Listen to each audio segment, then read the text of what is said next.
In April 2004, a deadly explosion ripped through the Ryongchon Station in a small town just east of the Chinese border, shocking the closed-off state of North Korea. What initially appeared to be a routine train stop quickly escalated into a disaster of an unprecedented scale. North Korean media gave the official death toll as in the dozens, but outside experts and relief agencies quickly warned of a far higher casualty rates. Eyewitness accounts later described a freight train carrying dynamite, fertilizer, or other flammable materials, which then ignited when its wagons caught an overhead power line, triggering a massive blast.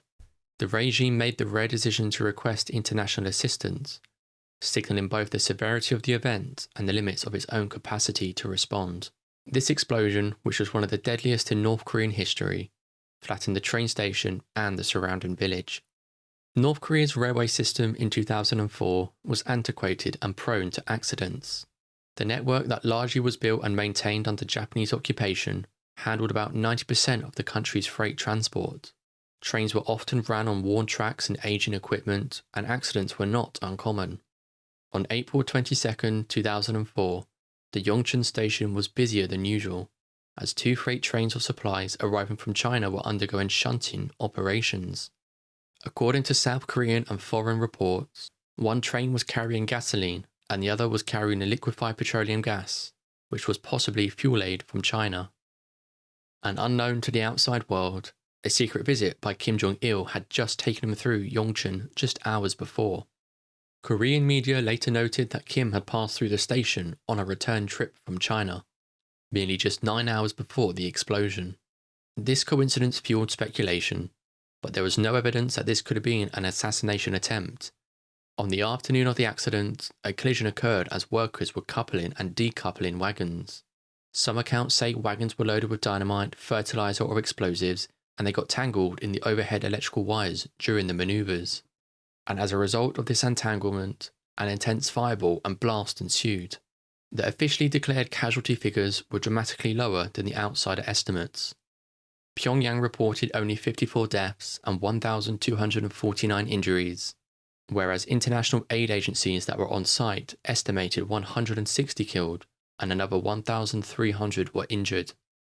Aid workers also roughly estimated 1,850 homes were destroyed, and another 6,350 had signs of damage due to the blast. The North Korean government immediately declared a state of emergency in the region, and in an extraordinary move, even appealed to the United Nations for humanitarian aid. But at the same time, the domestic media went silent. Reporters were kept away from the disaster site, and all international telephone lines to the area were cut off, imposing a news blackout around Ryongchon.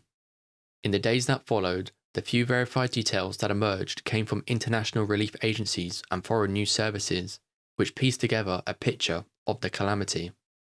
The Ryongchon disaster unfolded on April 22, 2004 at around 1 p.m. local time. According to relief workers and later government statements, two freight trains collided at the Ryongchon station. North Korean sources described the explosion as an incident caused by electrical contact. Wagons loaded with explosives were being shunted when they accidentally made contact with an overhead live power line. The collision or power surge ignited the contents of one of the trains, and within seconds, a fireball erupted. The blast was enormous. It brought the station building to the ground and sent debris into the sky.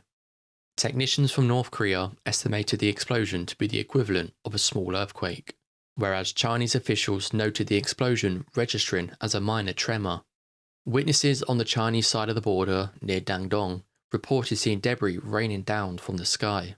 A few Chinese casualties were confirmed. 2 Chinese nationals working at the station were killed, and a dozen injured as shrapnel tore through nearby homes. The force of the blast leveled the station and ignited fires that consumed an area of rubble, with satellite images showing that the surrounding village was flattened. North Korea's official timeline later noted that Kim Jong-il, who had passed through the Ryongchon station just hours earlier, had returned to Pyongyang via that station on April 21st, but announced no connection between his trip and the disaster. Local emergency crews, farmers, and even Chinese soldiers nearby joined the frantic search and rescue operation amid the fires and the twisted wreckage, but these were often hampered by the magnitude of the destruction. and by nightfall, Red Cross workers from abroad were beginning to reach the site, and over the next day, they confirmed about 160 dead and 1,300 wounded in their initial assessments. Charred bodies and survivors in shock were pulled from the remains of the derailed cars and the collapsed building, and as many as 1,850 homes were totally destroyed, leaving thousands homeless. Railway workers later reported that 54 bodies had been recovered by the next day, but relief agencies warned that the toll could climb as more rubble was cleared. In the chaos, communications between Ryongchon and the outside world were cut off. Foreign journalists had no direct access. The full scope of the devastation only emerged through satellite reconnaissance and interviews with nearby witnesses. And by the dawn of April 23rd, the North Korean government officially sought aid from the United Nations, marking one of the few times that the regime has publicly acknowledged needing outside help. In the hours and days following the explosion, North Korea's internal response focused on rescue and blame, while internationally they were asking for rare offers of aid. The United Nations Office for the Coordination of Humanitarian Affairs received a formal aid request from Pyongyang. Humanitarian workers from the Red Cross were among the first outsiders allowed on site, permitted by the North Korean government, which was a highly unusual concession. The Red Cross and Red Crescent societies set up treatment centres for the injured, while teams dug for survivors in the wreckage.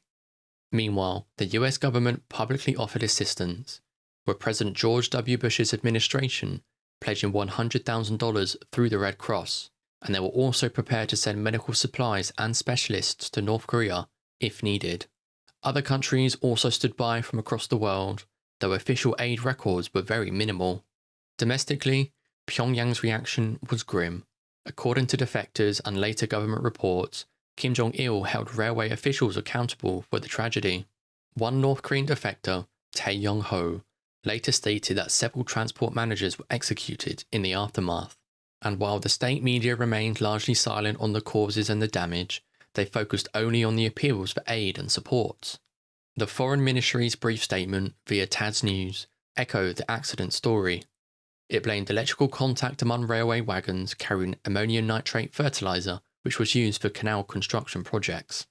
Meanwhile, the local town of Ryongchon was placed under martial law and declared a state of emergency, with military and police units helping with clear-up, but also security. And by late April, most of the immediate rescue operations had wound down. Hospitals in Ryongchon and nearby Chinese cities like Dandong reported treating survivors, though many critically injured victims succumbed to their injuries. The official North Korean death toll stabilised at the low 50s, but agencies on the ground remained convinced that the real toll was much higher. Ultimately, North Korea admitted requesting aid, but offered no public explanation of how the accident happened or what it would do to prevent future ones.